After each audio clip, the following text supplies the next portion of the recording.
tous, je suis ravie de vous retrouver aujourd'hui dans cette nouvelle vidéo après de très longs mois d'absence, mais je vous avoue, ma vie c'est une tornade en ce moment, je n'arrive pas à prendre le temps de filmer et ce n'est tellement pas ma priorité que ben voilà, c'est tout. Les choses les plus importantes passent avant, mais je vous promets qu'un jour je retrouverai la régularité que j'avais avant par ici. Mais voilà, dès que j'ai évidemment un sujet à aborder ou quelque chose, du coup je prends le temps de le faire, comme ça ça me permet voilà, d'avoir un petit quelque chose d'assez construit quand même à vous partager. Ici sur Instagram, si vous me suivez, si c'est pas le cas, je vous attends. J'ai donc posté en story une petite FAQ par rapport à des problèmes qu'on peut rencontrer qu'on soit étudiant ou en début d'exercice. J'avais lancé une collection, on va dire, de publications SOS étudiants et pas que, où du coup justement je parlais de différents problèmes que certains rencontrent et où on a toujours l'impression qu'on est tout seul alors qu'en fait tout le monde passe par ce genre de choses. Et donc moi ça me semblait important de pouvoir non pas vous donner la vérité absolue, mais de vous partager en tout cas mon expérience, ma façon de voir les choses et ma façon de finalement trouver des solutions à ces potentiels problèmes. Donc par exemple, n'hésitez pas d'ailleurs à aller voir sur Instagram les posts que j'ai déjà fait, ils sont enregistrés en story à la une astuces et idées, et une deuxième story qui s'appelle SOS étudiant tout simplement. Et donc par exemple dedans j'ai traité le fait que voilà, on n'est pas passionné par les études, est-ce que finalement le métier est fait pour soi, comment gérer les patients qui par exemple voilà, sont en retard, les mauvais payeurs,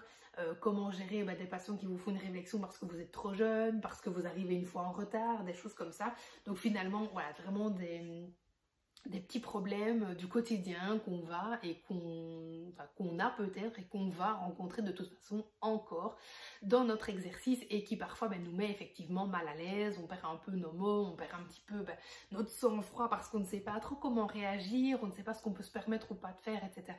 avec les patients. Et c'est vrai qu'au début quand on travaille, qu'on n'a pas encore d'expérience, de recul sur tout ça et qu'on n'a pas pris un petit peu de caractère, forcément c'est vrai que parfois on perd vite pied et où on rumine tout ça et après on ne se détache pas justement émotionnellement de ce genre de situation qui pourtant, encore une fois, et ça je démarre là-dessus, c'est tellement pas important, ce n'est tellement pas quelque chose de grave en fait dans votre vie qu'il faut vraiment absolument vous détacher émotionnellement de ce genre de situation, peu importe comment un patient réagit. Oui, sur le moment, voilà, ça peut peut-être bousculer, si vous avez envie de pleurer, pleurer un bon coup puis passer à autre chose. Vous ne devez absolument pas vous rendre malade pour quelque chose qui n'aura absolument plus aucun impact d'ici un mois, 6 mois, 1 an, 10 ans dans votre vie. Donc voilà, on s'en fout, détachez-vous. Surtout dites-vous que le patient, lui, n'en dormira absolument pas mal. Donc en fait, ne vous prenez pas la tête avec des situations qui finalement ne sont tellement rien dans une vie. Et voilà, donc ça c'était ma petite phrase pour démarrer, parce que ça me semble vraiment très important de pouvoir avoir un état d'esprit comme ça pour se protéger également et ne pas se rendre malade finalement de situations qui encore une fois ne sont pas si graves que ça et on en rencontrera d'autres. Donc il faut s'y préparer aussi à savoir comment réagir et surtout c'est super important, c'est de connaître vos limites, de savoir ce que vous acceptez ou pas, que ce soit dans le cadre de votre travail ou du respect de votre temps, de votre personne, de votre travail, enfin peu importe. Au début quand j'ai commencé à travailler, je me laissais beaucoup atteindre par tout ça, j'étais très stressée, je me sentais pas du tout légitime dans mon travail, je me sentais vraiment un bébé et j'étais un bébé en vrai. J'avais 21 ans quand j'ai démarré, voilà, j'ai 20 même, j'étais clairement un bébé et je me sentais tellement pas légitime face aux parents que je trouvais beaucoup plus vieux que moi, qui étaient finalement presque l'âge de mes parents pour certains, et je me disais mais comment est-ce que moi ils vont me prendre au sérieux, comment est-ce que moi ils vont m'écouter. Et puis finalement voilà, petit à petit déjà je suis partie du principe que je suis la professionnelle et que s'ils font appel à moi, c'est parce qu'ils ont un besoin et que moi je peux apporter une solution à ce besoin. Peu importe depuis combien de temps vous êtes diplômé, vous en savez plus que 99% des gens. Et vous en savez à 100% plus que les patients qui viennent vous voir, parce que même si c'est des patients qui ont déjà eu des expériences avec d'autres orthophonistes, etc., s'ils changent d'orthophonie, c'est qu'ils cherchent un renouveau, quelque chose de plus, de mieux, etc. Enfin bon bref, parfois ils ne trouveront jamais parce que c'est des gens qui ont l'impression que il y en a toujours une qui aura une meilleure baguette magique que vous, mais ça n'existe pas malheureusement, mais bon bref, c'est comme ça. Et sachez que, encore une fois, vous êtes le professionnel, c'est vous qui avez l'information, c'est vous qui avez les connaissances et le peu d'expérience que vous l'avez déjà et c'est toujours plus qu'eux. Donc voilà, pour ça, il faut vraiment être au clair avec ça. Aussi également vous dire que ce n'est pas grave si vous oubliez de dire des choses, ce n'est pas grave si parfois vous bégayez ou si vous vous dites « j'ai oublié de donner cette info », vous la donnerez à la séance suivante, ce n'est pas grave du tout. Encore une fois, eux ne savent pas. Donc ils ne peuvent pas se rendre compte que vous avez peut-être oublié de donner une info sur le bilan ou quelque chose comme ça et c'est pas pour ça que vous ne pourrez pas la donner plus tard en disant oui d'ailleurs j'ai pensé aussi que ou je ne sais plus si je vous en ai parlé mais hop et voilà tout simplement et le patient sera absolument content d'avoir aussi des informations au fur et à mesure des séances et de voir que finalement vous êtes impliqué et intéressé par le patient, ce qui est évidemment le cas bien sûr, mais je veux dire le parent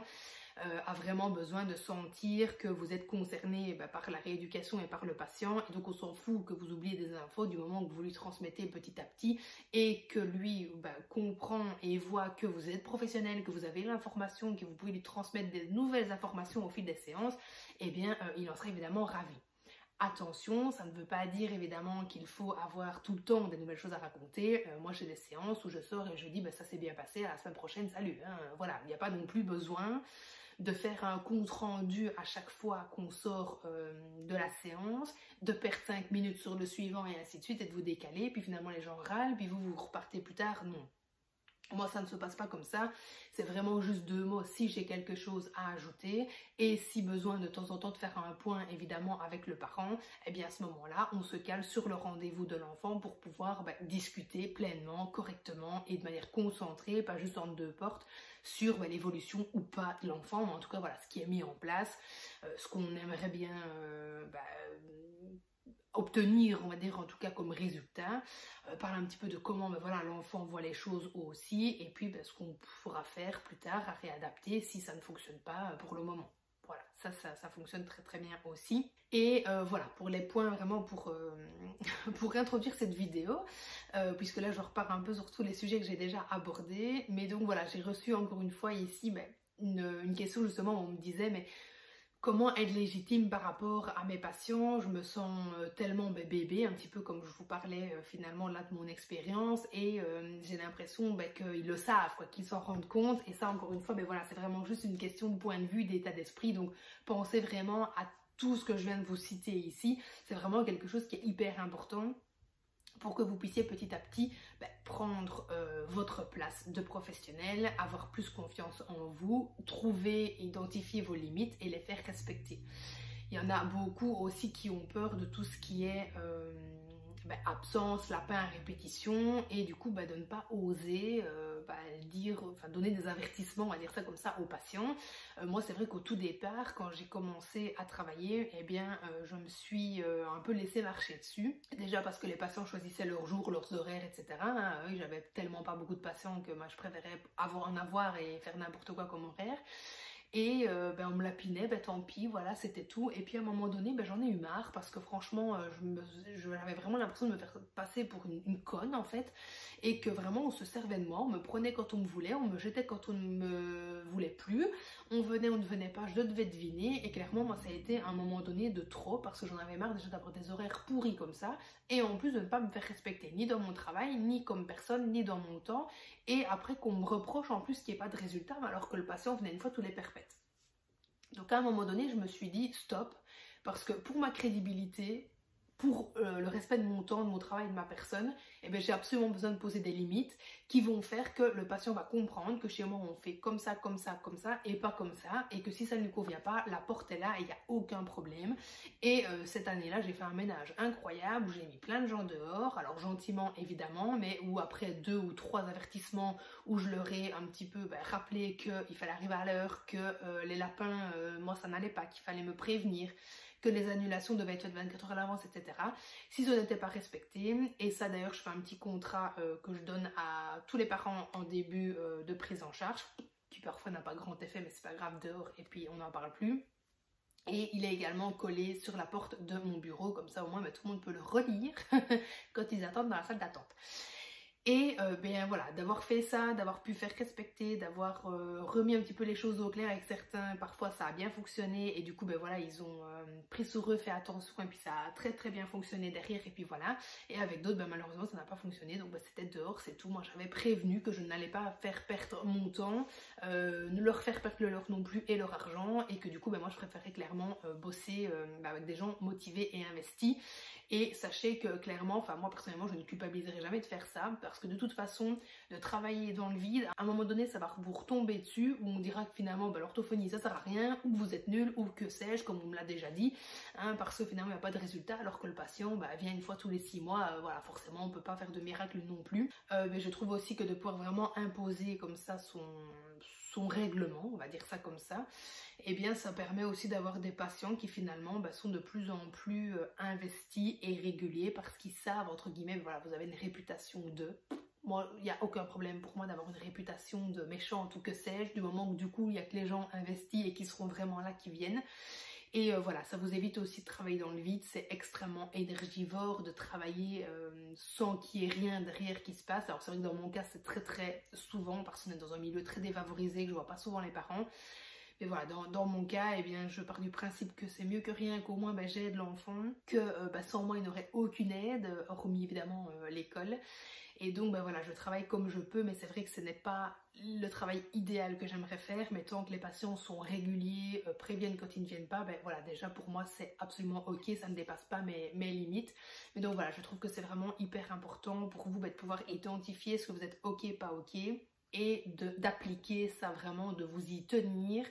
peu importe ce qu'on peut penser de vous, parce que sinon bah, à un moment donné c'est vous qui vous faites bouffer, et puis après c'est vous qui n'êtes pas bien dans votre boulot, vous y allez avec les pieds de plomb parce que ben, vous savez que vous allez avoir tel qui va vous dire ceci ou faire cela, et que vous n'êtes pas ok mais vous n'osez pas le dire, que vous avez peut-être celui-ci et celui-là qui ne vont pas venir comme d'habitude, et finalement ben, vous allez bosser sans savoir comment va se dérouler votre journée, et ben, on n'y trouve plus vraiment beaucoup de plaisir. Et moi c'est vraiment ça qui a été mon déclic, c'est qu'à un moment donné je partais bosser en me disant je voulais pas voir celui-là, ni celui-là, ni celui-là, lui il va sûrement encore m'annuler, lui ben, il va sûrement me planter, mais bon voilà, dans le doute ben, je vais attendre et puis on verra bien. Du coup j'envoyais quand même des SMS, je prenais de mon temps pour qu'on me confirme, on me répondait jamais, et ça n'allait plus, voilà, ça n'allait plus. Et d'avoir fait ce tri là, ben, clairement je me suis retrouvée, et aujourd'hui ben, voilà, je me tiens vraiment à mes limites, et c'est vraiment quelque chose qui m'aide énormément à prendre confiance, à prendre un petit peu bah, du caractère aussi face à mes patients, à m'imposer en tant que professionnelle et en tant que personne. Et il n'y a aucun souci avec personne depuis que je fais ça. Encore une fois, ceux qui ne sont pas alignés, c'est dehors et puis c'est tout. Mais au moins, moi, je ne me laisse pas bouffer, me rendre malade par rapport à certains parents, certaines situations, où voilà, pendant longtemps, je me suis laissée, comme je vous disais, bah, un peu bouffer par certains, et qui ne me prenaient pas du tout au sérieux et qui clairement jouaient de la situation, et moi je me sentais vraiment ben, pas bien dans mon boulot quoi, vraiment c'était des situations qui me pesaient, je rentrais de ma journée, je parlais que de ça, j'étais pas très bien, j'avais pas envie d'être le lendemain parce qu'il revenait, etc. Enfin voilà, c'est pas des situations qui doivent, je trouve, être normales dans un quotidien professionnel. Je pense qu'il faut réussir à se détacher émotionnellement, mais également à imposer ses limites pour pouvoir retrouver une ambiance, une atmosphère sereine, bienveillante et tout ce qu'on veut au sein de notre cabinet. Et moi, comme j'ai toujours dit, le cabinet c'est ma deuxième maison, je suis presque plus là-bas que chez moi finalement, et donc à un moment donné, chez moi on fait pas n'importe quoi, je laisse pas les gens aller à l'étage ou fouiller dans mes placards. Ben, en fait c'est exactement pareil au cabinet, j'ai aussi un règlement, c'est aussi mon chez moi, c'est aussi mon intimité, et donc voilà, il y a des choses qui peuvent se passer, il y a des choses qui ne peuvent pas se passer, et depuis que je suis au clair avec ça, forcément ben, je me sens beaucoup mieux, et j'ai pris beaucoup de caractère. Ça veut pas dire que je suis devenue une charogne aigrie, hein. Je suis toujours très gentille, très bienveillante et très polie avec mes patients, mais je sais me faire respecter poliment et mettre des barrières ou mettre en tout cas des limites là où je juge qu'il doit y en avoir, tout simplement. Pareil, quand vous avez une situation qui n'est pas très agréable à vivre, un patient qui vous claque la porte au nez, qui va vous, je sais pas, peu importe, dire que vous êtes nul, qui s'en va parce que vous n'avez pas eu de résultat, etc. Forcément, la première chose qu'on a envie de faire, bah, c'est de le prendre pour soi, on va se remettre en question, on va se dire mon Dieu. Alors, je suis à 100% pour la remise en question, parce que pour moi, sans remise en question, on n'avance pas, que ce soit dans le côté privé comme professionnel. Mais il faut absolument être au clair avec le fait que dans la majorité des cas, et je suis sûre que ça vous est déjà arrivé d'avoir des patients qui claquent la porte ou peu importe, ou qui partent ailleurs sans même vous prévenir, si vous faites un petit peu comment dire, le résumé un petit peu de la prise en charge avec ce patient, généralement, c'est un patient qui n'a pas été régulier, qui n'a pas été investi. Il y a eu des choses qui n'ont pas été, voilà, des mauvais payeurs, des choses comme ça. Et finalement, à un moment donné, le patient qui se rend compte que du fait qu'il soit irrégulier, etc., les résultats ne suivent pas, eh bien, il préfère vous rejeter la faute sur vous, parce qu'en fait, lui-même se dit, punaise, j'ai pas été régulier pour mon enfant, j'ai pas été investi pour mon enfant, et à cause de moi, il n'y a pas de résultat, et ça, il en est inconsciemment très bien conscient. Et du coup, on va rejeter la faute sur qui? Forcément le professionnel, voilà, parce que lui, qui culpabilise sans doute pour X facteurs, eh bien, ne peut pas dire que oui, c'est de sa faute si son enfant ne progresse pas. Donc ça sera de votre faute. Et c'est juste normal, c'est humain, on va dire, malheureusement, de faire ça. Mais donc voilà, si vous faites, maintenant, parfois... ça arrive que le patient soit investi et que malheureusement il n'y ait pas eu de résultat pour X raisons. Ça ne veut pas dire que vous n'êtes pas bon, mais si vous faites un petit peu le tour de la rééducation sur la plupart des situations qui sont passées comme ça, ce sont des patients qui n'ont pas été à 100% investis et qui du coup je pense, et enfin moi j'en suis même persuadée, culpabilisent au fond d'eux et pour ne pas reprendre, se reprendre la faute sur eux, je sais pas comment on dit, eh bien ils vont vous la remettre sur vous tout simplement parce que c'est humain de faire ça. Comme vous si vous faites une activité et que vous n'y arrivez pas, vous direz que c'est soit le matériel à la salle de gym qui n'était pas bon, soit votre coach qui n'était pas bon, soit on trouve des excuses, on se décharge de nos erreurs. Et c'est exactement pour moi ce que font les 3/4 des patients avec lesquels il se passe des situations un petit peu farfelues comme ça. Donc vraiment gardez ça aussi en tête, je suis sûre que ça pourra vous aider à relativiser beaucoup plus vite, à vous détacher émotionnellement de ce genre de situation et à passer plus rapidement à autre chose, à vous concentrer sur les rééducations qui tournent très bien, les patients qui font des progrès, les patients qui sont investis. Parce qu'encore une fois, en tant qu'être humain, on a toujours tendance à se focaliser sur ce qui ne fonctionne pas, mais essayez vraiment, quand c'est comme ça, de faire la liste de tout ce qui fonctionne, de faire la liste de tout ce qui vous plaît, de tout ce qui vous booste dans votre boulot, de tout ce qui a marché, des retours que vous avez eu de certains patients, etc. Et là, vous allez vous rendre compte que ces gens-là, c'est peut-être pas une minorité de personnes, mais c'est pas pour ça que vous devez remettre absolument en doute vos compétences, même si oui, encore une fois, la remise en question est essentielle pour moi dans notre boulot, mais c'est pas du tout pour ça que vous êtes un mauvais thérapeute. Donc voilà, encore une fois, rassurez-vous, ça arrive à tout le monde et c'est clairement une vidéo qui est partie en cacahuète totale, je suis partie dans tous les sens. C'était juste les 20 minutes psychologiques d'Inès, voilà. Mais j'espère en tout cas que cette vidéo vous aura permis un petit peu de relativiser un petit peu, de pouvoir ouvrir les yeux différemment sur les situations qui peuvent vous tomber dessus et qui vous tomberont encore. Et je trouve qu'il est essentiel du coup de se... faire une petite carapace un petit peu par rapport à tout ça, qui vous permet de vous détacher émotionnellement des situations, de vous remettre en question également et de pouvoir avoir un autre regard sur la situation sans absolument vous apitoyer sur votre sort en vous disant que c'est de votre faute ou que vous n'avez pas été assez bon ou pourquoi vous, etc. Non, ce n'est pas que vous, ça arrive partout, ça arrive à tout le monde, il y en a énormément qui ont du mal à gérer ce genre de situation. J'ai été la première dans le cas évidemment également, mais très vite j'ai essayé de relativiser, je me suis vraiment détachée en partant aussi du principe que c'était juste mon job, que mon job s'arrêtait à partir du moment où je quittais le bureau, que c'était hors de question qu'il interfère dans ma vie privée avec des histoires et des situations qui me pesaient, que je laissais ça là-bas et que surtout j'essaie de relativiser en essayant de comprendre le pourquoi du comment et surtout en me disant que si cette situation n'a pas d'impact sur ma vie dans une semaine, un mois, 6 mois, un an, peu importe, elle ne doit pas compter à ce point-là pour moi, quitte à me rendre malade. Non, plus jamais. Ça m'est arrivé, mais plus jamais. Et je vous assure que depuis que je vois un petit peu les choses différemment comme ça, eh bien je le vis beaucoup mieux. Bref, bon, voilà donc pour cette vidéo très psychologique, mais je voulais un petit peu réaborder un petit peu plein de points au niveau psychologique, surtout quand on démarre, parce que je sais que c'est souvent très compliqué de pouvoir gérer finalement des parents, des proches, des patients, en plus de tout le reste, parce que tout ça, on ne nous apprend pas à gérer des situations pareilles à l'école, enfin, en tout cas dans mon cas... S'il n'y avait pas encore de cours à ce niveau-là, il faudrait peut-être y penser, faire des situations un petit peu pour savoir comment répondre, comment réagir, etc. Ce qu'on a le droit de faire, pas faire, si c'est un peu trop excessif ou pas de foutre le parent à la porte. Mais voilà, je pense que vraiment, vous devez être absolument juste au clair avec vos limites, les respecter et à partir du moment où vous n'êtes plus aligné avec quelque chose, de toute façon quelque chose est déjà cassé, donc pour moi c'est important de se protéger et de mettre un terme à cette prise en charge ou peu importe hein, les sanctions entre guillemets que vous avez envie de trouver, mais faites ce qui vous semble être le plus cohérent pour vous en fonction de la situation et pour que surtout vous puissiez rester bien là où vous travaillez tout simplement. Bref, donc voilà pour cette vidéo, j'espère qu'elle vous aura plu. N'hésitez pas en tout cas à me mettre dans les commentaires si vous avez des situations un petit peu comme ça, embarrassantes, compliquées, émotionnellement impactantes, des autres problèmes que vous rencontrez évidemment. Si vous souhaitez d'autres vidéos du type, eh bien je me ferai une joie de pouvoir essayer de reprendre YouTube et de vous poster mon avis, mon retour, mon expérience. C'est pas forcément toujours des solutions non plus, c'est vraiment surtout mon expérience, mais si elle peut aider, inspirer, c'est très bien. Et donc je le ferai évidemment avec plaisir. Bref, je vous laisse et je vous dis à bientôt pour une nouvelle vidéo.